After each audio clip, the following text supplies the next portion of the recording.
Hello, fellow nerds, and welcome to our nerdiest thing. Today, we have a very special guest, author Raven Kennedy. Raven is an international best-selling author who writes in a range of genres, including fantasy, paranormal, contemporary, dark romance, and rom-coms. Whether she makes you laugh or cry, she loves creating worlds and making characters you can root for. She's a California girl born and raised, drinker of tea, and lover of dark chocolate. When she's not writing, she can be found binge watching The Office and The Great British Baking Show, or with her nose stuck in a book. Welcome to the podcast, Raven. And before we get started, You. do want to say these are going to be spoilers for Yeah. Goldfinch and the Plated Prisoner series in general. So, listener beware, or pause and read the books Yeah. and then press play again. Go Right. buy Raven's books and then Yeah. come back. But thank you so much for being here. We're so excited to talk with you. Thank you for having me. This is fun. Yeah, this is one of our favorite series, favorite books. We talked about Gold in season 3 of the Our Nerdiest Thing podcast and really love doing that read along. And so, of course, the most recent release is the finale of the whole series, Goldfinch, which is book 6 of the Plated Prisoner series. And I would just love to know, what has it been like to finish Arin's story, to be able to not just finish it for yourself, but to also see it finished for your readers, that whole complete experience for your readers. What has that been like? Yeah. It was well, while I was writing it, I felt like a lot of pressure to get it Mm. right. But and then, I finished writing it back in April was when I was done. And so then I had time to kind of just sit with it and it was still just mine. So I Yeah. kind of got to mourn it and like private. And then, it just released a few weeks ago, almost Yeah. a month ago. So yeah, seeing it go from like just kind of waiting, anticipation, seeing if people are gonna like it, and then seeing now like the reactions and what people are saying. And yeah, it's still a little bit surreal because I'm not sure that it's fully sunk in that I'm like done. Um, and yeah, it still makes me sad. Like I still get emotional when I remember like, oh, I'm not writing her ever It is again. So sad it's remembering there's not Yeah. another book. yeah.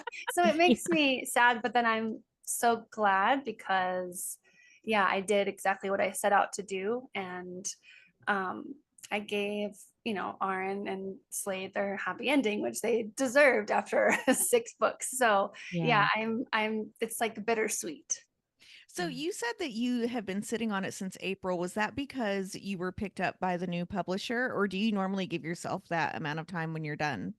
No, like as an indie, you finish you finish it, you edit it in like 2 weeks and then you turn it right out. Right, right. That's what I Uh thought. Yeah. yeah, so it was purely because by then I have Penguin in the UK. They Mm. picked it up like right when I was finishing Glow. And then Bloom picked it up like right when I was writing Gold. I think that's the timeline. So yeah, they need time to print the books so that they're ready on release day to ship out and that they're all at the bookstores. So yeah, they have obviously trad pub is just different than the indie world. They need time to do all those things, whereas indie is just print on demand kind of thing. So Yeah. yeah, they that's why it was such a like a gap. Right. Yeah. Yeah. Well, and how exciting too. Bloom has been really smart about the authors that they're picking up right now because every time there's a new announcement, I'm like, oh, good for them. Yeah. Good for them. Good Yeah. for them. Right. Yeah. It's really They exciting. found their niche, I think, for sure. Yeah, well, that's the thing. I mean, Plated Prisoner was like my baby because started indie. It was completely mine. And then I am grateful for like the publishers for picking it up. And like Bloom is really unique because they will let indies like keep their digital rights and they'll do the print rights only, That's which awesome. is really nice because it's can be scary for an indie or a hybrid author to make that transition. And so it's kind of like the best of both worlds. I still get to have my Play to Prisoner in like KU for the US, but I have a publisher to get it in bookstores. Right. And that's where I found it at first was on KU.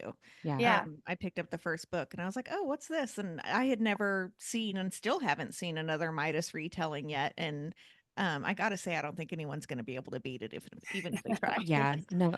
That's I was talking about yearbooks in therapy today, and my therapist said, "Tell her I said congratulations." I was like, I'll be sure to let her know that. But that's one of my favorite things about the story is just that twist on the Midas retelling. And you focus so much, I mean, obviously on Auren, she's the main character, but also I think a major theme that stands out to me is just the theme of personal growth for all of the characters, but especially for the female characters.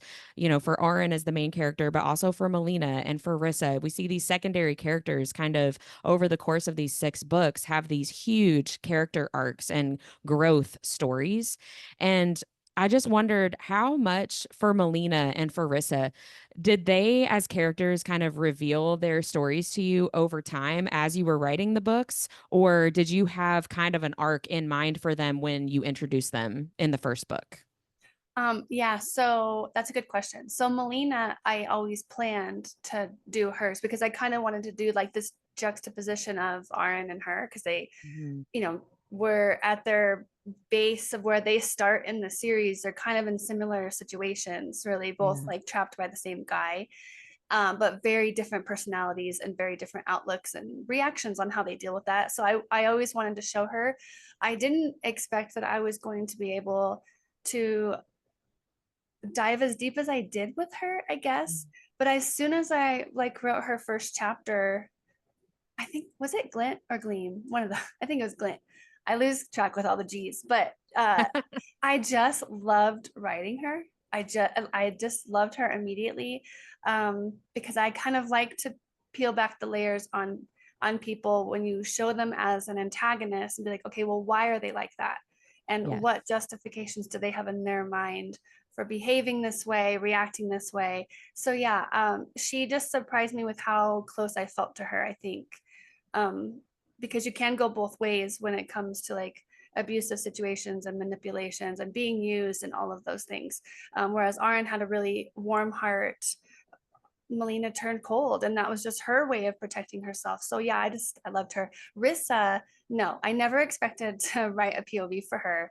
But again, I was always the whole series obviously is about women empowerment, right? So yeah, she just was a strong personality right from the beginning. Like as soon as Aaron chucked a book at her head, like I was like, oh my god, I love this girl.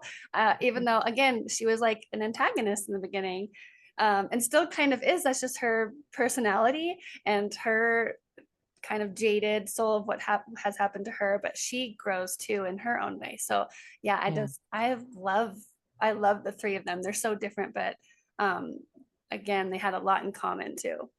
I love too how Osric scares everybody, but he is terrified of Rissa. Like Yeah. he is terrified of her. Like she Right. gives him a look at some point and he's pretty much like, yes, ma'am. So Yeah. sorry.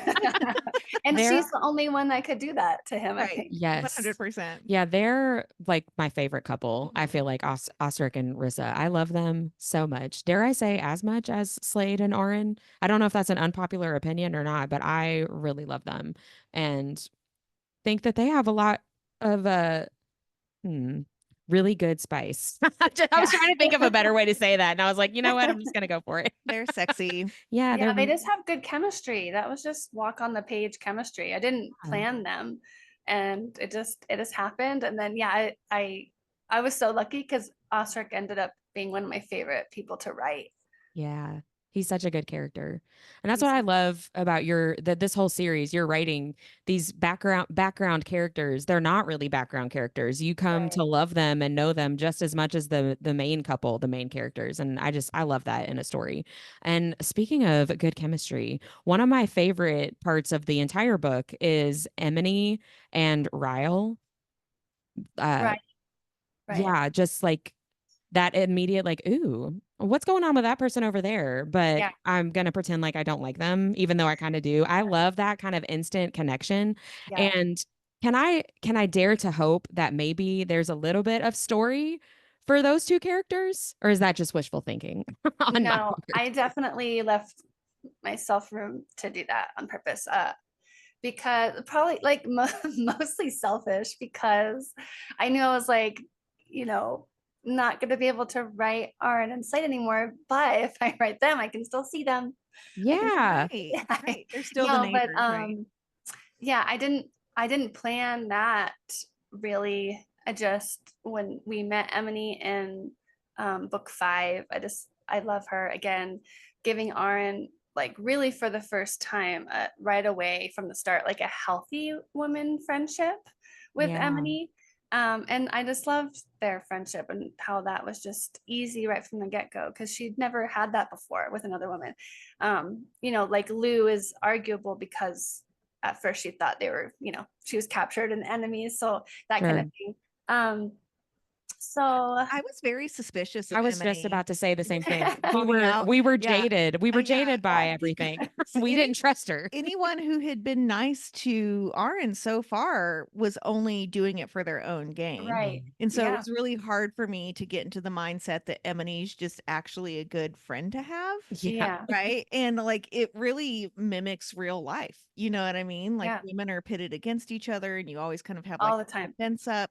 And it for me was kind of eye-opening because I'm like, maybe I need to be a little bit more open. But here's the thing, I've got my best friend right here and my other best friend on the podcast, so we're doing just fine. yeah, Yeah. yeah. Some people are just good people. Yeah, yeah. It's wild, a wild concept. Yeah. Well, can you tell us a little bit about some of your favorite fantasy and romance tropes that you loved weaving into the series? Yeah, I did. Sometimes I'm like, I write it and then someone is like, oh my gosh, it has this trope. And I'm like, oh my God, it does. That was like the one tent trope, which I didn't really know it was a trope when I wrote it. But I loved that one in Glint. What else? Me Like too. forced proximity is good. Enemies to lovers, obvious. That's like the best. Um, what else? I'm blanking. We Um, talked about the books last night when we recorded because we did a villain gets the girl episode. yeah, And it turns out that most of my books are villain gets the girl, and I didn't realize it until I was prepping for the podcast. common denominator. Yeah, and then when the villain doesn't get the girl, I get kind of mad actually. You're like, what is this? We don't want those stinking heroes. Right, Yeah. exactly. We don't need the blonde surfer guy. Come on. Yeah. So, if those are your favorite tropes, what are your least favorite tropes that you avoid typically? Um, I I don't really like the I don't really like arranged merit. Well, I don't know. I think more of like a reading standpoint. I'm really past like the trials and games and stuff. Mhm. I think probably because I've read so many. So I don't think I'd ever do that again. I did it in Cupidity, but I wouldn't do it again probably. Um, what else? I'm not super into like friends to lovers. I don't think I would do that. That Yeah. was mine and my husband's trope, so I'm kind of into that. But like some of the things that people like, a lot of people like hate, I'm good with. like surprise pregnancy or something. I love that shit. I don't mind a surprise pregnancy if it's for a reason. Yeah. If any of our listeners that are listening to this have heard me say this a million times, I don't like pregnancy in the epilogue because it's not the only way to have a happy ending. Right. And I don't like that that's just like, well, if they're going to be happy, they must have children. Like Right. Right. that No, woman I did not prefer it have like kids. in the girth of the book, Yeah, like yeah. part of the angst. Yeah. Yeah. Yeah, in Harper Elwood's Coven series, I thought she was going to have a surprise pregnancy in that second book for like a hot minute, and I was like, "Oh my God, it's actually working! It's working for me!" And then I was really kind of disappointed that That she you were wasn't wrong. pregnant. Really? Yeah. Yeah, Yeah. yeah, because there's something like with prophecy with her children and stuff, which I thought was kind of cool.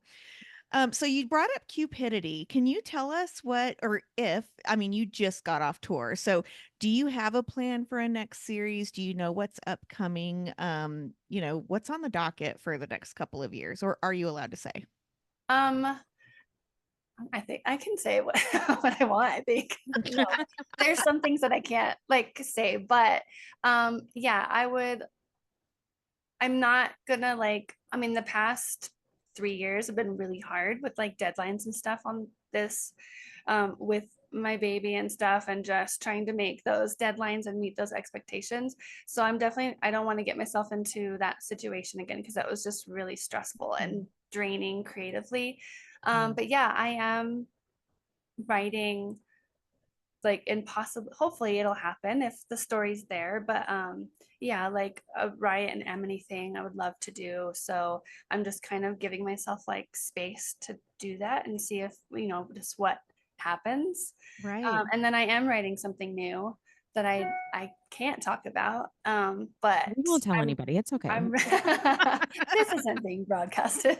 Yeah, it's No, just us. I'm so excited about it though, because like 5 years, I haven't done anything else but played a prisoner. Right. Yeah. And so like to start something new It's is like just, leaving a job that you really liked for a job that you're more excited about.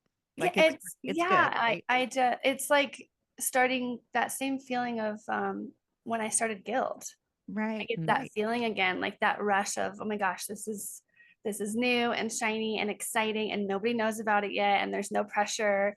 Um, and I can do anything with it because, you can make your own rules with your own book. So Right, Yeah. yeah, right. I'm excited. Well, and so Cupidity is a why choose, right? I have to admit, I Yes. own that huge omnibus, and I don't. It's like sprayed edges, and it's so pretty. And so Yeah. I haven't opened it because I don't like it's a trophy. So I need to read it on KU. But I love that it's a why choose, and Slade and Aaron were definitely very monogamous. So. Do Yeah. you have a preference on what you like to write or why you decided to go with a monogamous relationship after reading or writing Reverse Harem for so long? Yeah. That was my first series. My first book was Signs of Cupidity. Um, that was just I think it depends on the character. So her whole backstory, for me, it can't just be like, I'm just going to write this genre just because. Like, it has to make sense. Her character being a Cupid, being like, giving everybody else love and never having any for her own, it just made sense to give her multiple mates. And Mhm. like that wouldn't have made sense for Aaron. So I like to do them all. I think it just has to make sense with the character. And yeah, I don't like to feel like I can't write something just because of a certain expectation. I want to do what Right. I want. And I think it shows in your writing, like that Hmm. you're not just kind of like, writing to the fans, like you're writing for things for the characters, which I really enjoy. It And makes a better story it and a does. better reading It experience. does. Yeah. Thanks. That's my goal. I always try to like, stay true to the characters. Hmm. Yeah. For sure. Well, we're going to go into our nerdy and dirty speed round. These are just some fun questions, and we want you to answer with the first thing that pops into your head. Okay. Okay. So, what is your zombie apocalypse plan? Oh my God. I am such a prepper. Like okay, well, look, I grew up California, right next to the San Andreas fault line, lived there like a very long time. So, and when I was little, my dad was a firefighter. So we grew up having earthquakes and aftershocks, and he would have to leave, powers out, your water could be turned off. We always grew up with like, you have to have disaster supplies because we had Right. earthquakes. So that's carried over Oh, into wow. my adult life. So I always have, I mean, I've moved from California now to Colorado, and it snows here, which Mhm. but I'm like, what if there's a blizzard? I can't I Right. so Yeah. yeah, I prep. I have food. You So had to we're coming to you in the Yeah. event of because me and Whitney don't prep for shit. Say we have to make it all the way to Colorado, though. I mean, prepping these you have to questions took a prep. while. Right. Like, what if, yeah, what, you never know what that I something's gonna happen, like I know. zombies. Now, I will say we have a lot of tornadoes here Mm. in our area. And so when my babies were little, I always kept an extra, like a case of water and formula down in the basement because Yeah, my fear was always that we would get stuck down there. Right. yeah. But now that they're not babies anymore, I'm like, we'll be fine. Fend for yourself. No big deal. I'm the one that would put like cans down there and no can opener. So like we would be Right. stuck, but like not be able to get Trying anything to open. gnaw on it. Yeah. Yeah, exactly. I'm So sure it's fine. yeah, Yeah. right. So speaking of food, what is your favorite guilty pleasure food? What's not my guilty pleasure food? No, I'm a big like sweets person. It's terrible. I love pasta.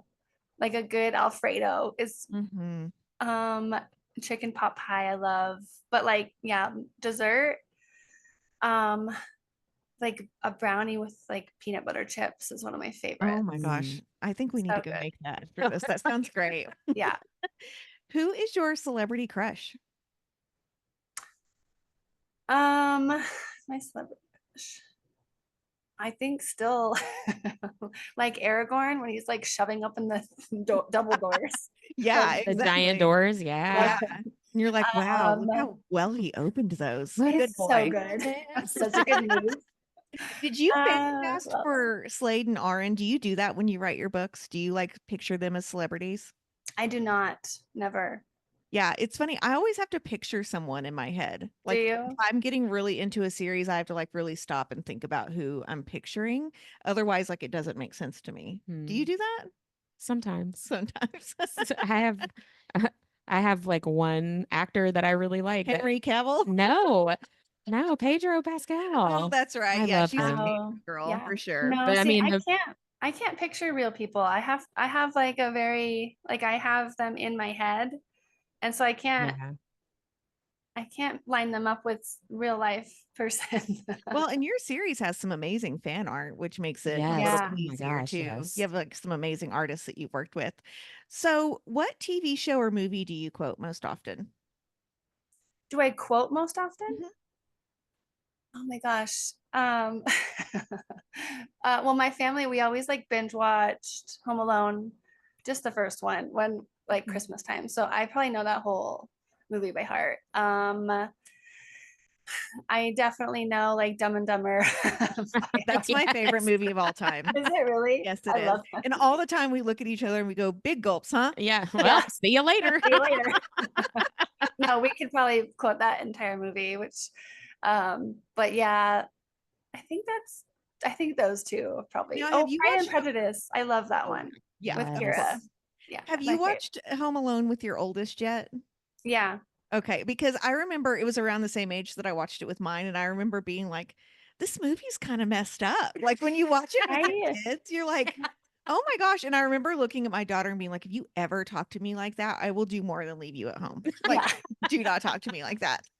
You know you've like turned the corner when you start taking the parent side in a I know, movie. right? Yes. Like, what a little punk. I But saw Yeah. that about Mrs. Doubtfire. Like, you know, you're an adult when you understand the The mom mom. and like Yeah. why she was so mad right, at Robin Williams' character. yeah, and that her, ex-husband was essentially kidnapping the children every day. Right. Yeah. So, Not Raven, cool. have Yeah. you ever had a ghostly encounter, or do you believe in the paranormal? I definitely believe in the paranormal.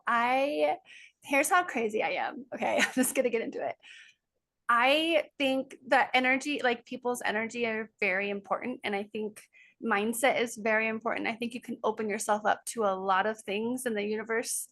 Um, and that I've always felt like I had to be careful because I'm also a chicken. So like I Me listen, too. you can be there. I don't want to see you. I can't. And so yeah, I do believe in it, but I feel like some people can take on that responsibility and some people should not. And I am the latter. I You're like, relate. we can both live here, but don't talk to me. Yeah, Yeah. don't. I'll leave you to you and you leave me to me. Ignorance is bliss. Yeah. Yeah, it is. What is your most favorite item in your house? Oh my gosh, I don't know. Probably, well, if I was still writing like a mad woman every moment of the day, I would probably have said my ice machine because that's what got me through writing the last two books and like postpartum and anxiety and all of that. But I've been off of ice since I finished. So Well, now it's almost like PTSD if you chew it. Like you get like anxious because you have like a deadline. Like it's almost like the I think Pavlov it response to was, ice. yeah, I always had that anxiety, always writing me for like the last 3 years, honestly. And it got made worse when I got pregnant and then the postpartum stage and the really bad deadlines. So it was a way for me to like almost ground myself and Right. sit down with the ice and chew it and like just keep myself occupied, I guess. Mhm. But Yeah. really, like on a deeper level, it really did help me get through that stage. See, Yeah. I turn to like donuts, so maybe I need to try ice. Me too. Okay, final question in this round. What is your comfort read? That's a good one. I don't read a lot of books more than once. But the one that I go back to because it kind of just feeds my soul, honestly. It's very lyrical, it's short. But the moment I read that, like I don't know, I love it, like on a soul deep level. Um, so it's Marcus Zuzak, and I know he's most famous for The Book Thief, but Mhm. my favorite book is called I Am the Messenger. And yeah, you should look it up. It's short. It's not like fantasy romance or anything like that, but just the way he writes is so lyrical and poetic, but simple. And oh my God, it just gives me like the same feeling I get if I read like a piece of poetry that I really connect with. Oh, So cool. yeah, he's my comfort read. Okay, I that's love that. awesome. Okay, so we want to play a little game where we say which wrath gets it. So the wrath, Judd, Osric, Lou, all of your characters. So for each superlative, tell us which character from the Plated Prisoner series would be most worthy of the moniker. Okay, are Okay. you ready? Yep. Most likely to walk in on Aaron and Slade doing it. um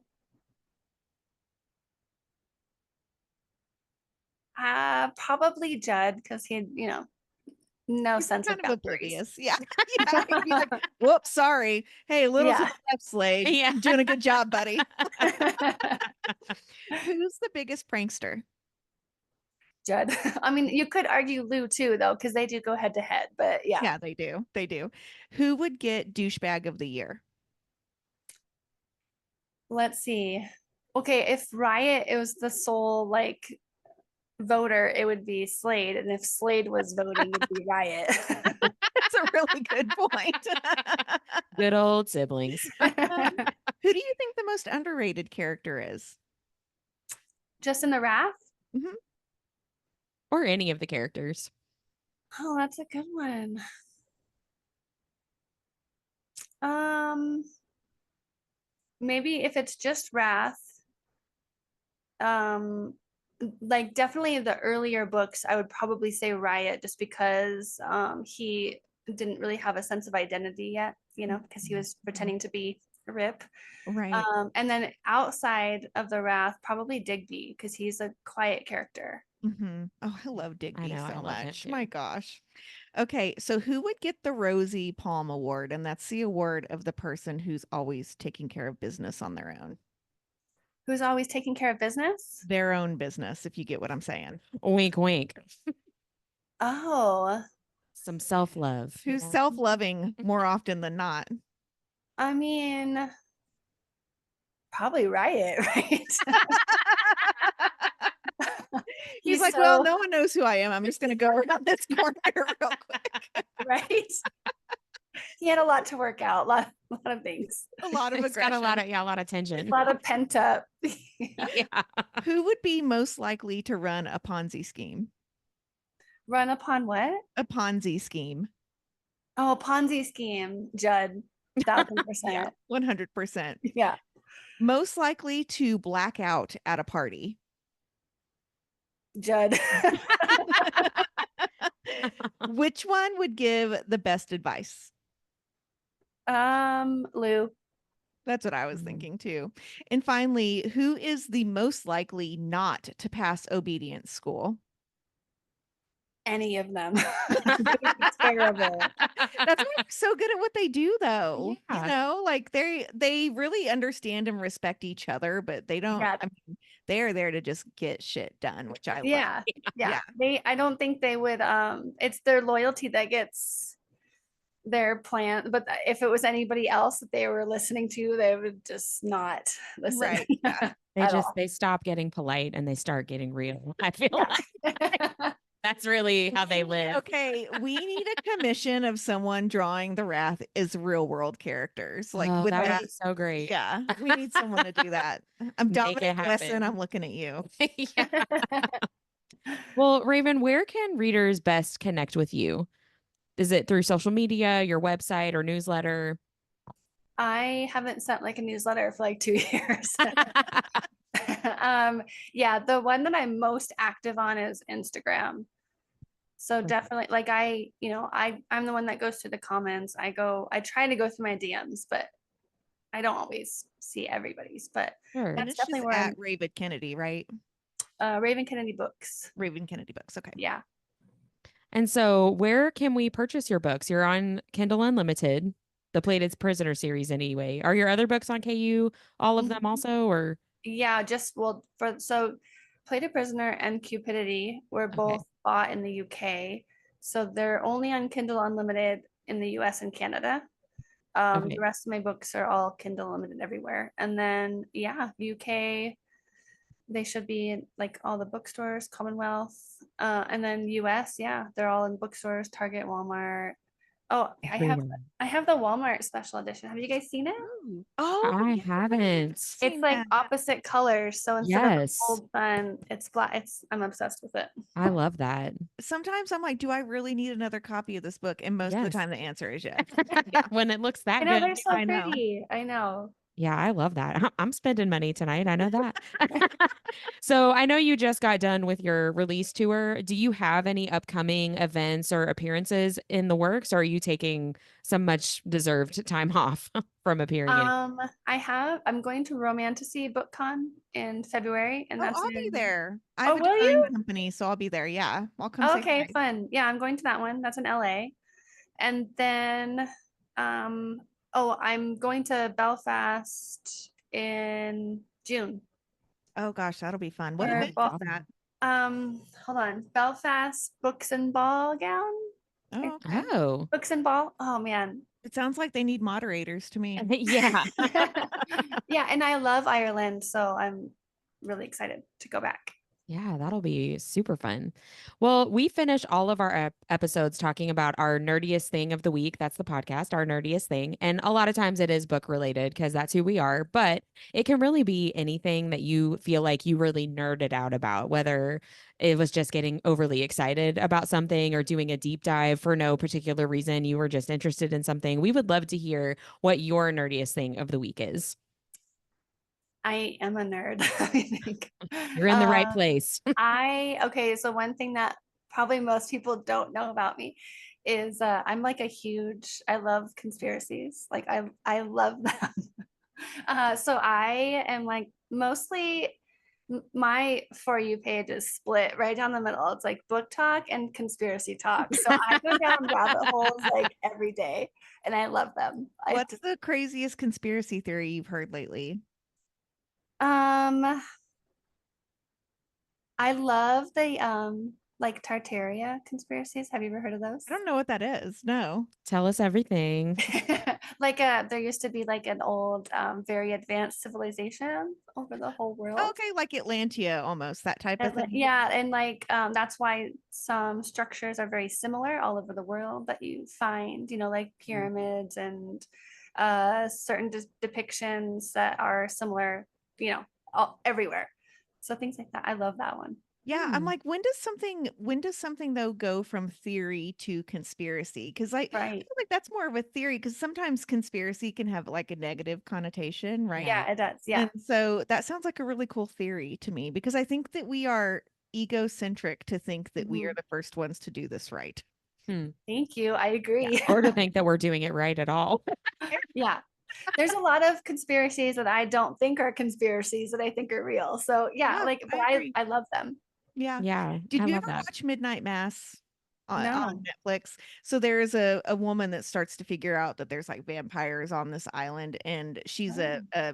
a physician, and she talks about how the guy that kind of invented washing hands got put into a mental institution because everybody thought he was crazy, and he died from an infection from someone not washing their hands in the mental Wait, institute. is this real? Yeah, in real life. That's a So they real talk about story. it on Yeah. the show, but it's a real story. And she talks about how everyone said he was fucking bonkers for saying that you should wash your hands. He would deliver babies and like Hmm. his like mortality rate with his patients went way down, and then everyone thought he was nuts, so they locked him up and he died. Isn't that nuts? Yeah. Yeah. But I mean that they thought he was A crazy. conspiracy Right. theorist. Yeah. Like Yeah. why would we wash our hands? That sounds insane. Right. Like, What well, a look waste at how of good wine. many like women used to get locked up all the time. For And they would say hysteria. they have, yeah, hysterics. Like, Yeah, I will just tell you, what? I got cussed out by a guy in traffic the other day. Like he was just like riding my tail and came up behind me and like flipped me off and said all kinds of mean things. And I gave him a thumbs up and told him he was doing great. And then my daughter, who is 17, I looked at her and I was like, and women are emotional. Right. Right? I was like, Yeah. I've not everver screamed at anyone in traffic, like not No, a single same. time. You Yeah. know, so yeah, Yeah, that argument, I mean, I could go blue in the face over that one. that's a whole other podcast That's a whole episode. other podcast. We'll schedule it before we get off the Okay. call. Okay, will you DM me what that thing is called again? I want to look it up. I totally will. Okay, yeah, because I'm Yeah. super into that. That sounds cool. And Yeah. now, like, this is what I'm gonna do with my evening instead of doing work like I should be. Yeah, I already like I get my people like also invested in conspiracies and then, drag them right down with me. Well, what's interesting is the whole gold story is kind of a conspiracy. If 100%. you think about it, like Midas has convinced the whole world that he has the gold touch, right? And if Mhm. anyone says anything different, he just has them killed, right? Right, So I mean, right. yeah, Everybody you kind thinks of wrote they're a crazy. conspiracy. Yeah. Yeah, 100%. Well, like you said, conspiracy, you attach that to something and it has a negative connotation. They do that on purpose to discredit whatever people Right. are Right. saying. 100%. Yeah. Well, I'm excited to look into this. That's Yeah. a great nerdiest It thing. is. Yeah. Well, we would talk to you for hours and hours and days, but we will not keep you any longer. It has been so much fun to talk with you. Thank you so much for coming on the podcast and just chatting with us. It's been truly a delight and like the highlight of my whole life, maybe, if I'm being No, thank honest. you for having me. It was fun. I'll bring my Walmart version of Goldfinch to LA to be signed. Okay. Deal. Yes. Thank All you right. so Thanks so much. much, Raven. We'll see you Thank you soon. guys. Bye. Bye. Bye.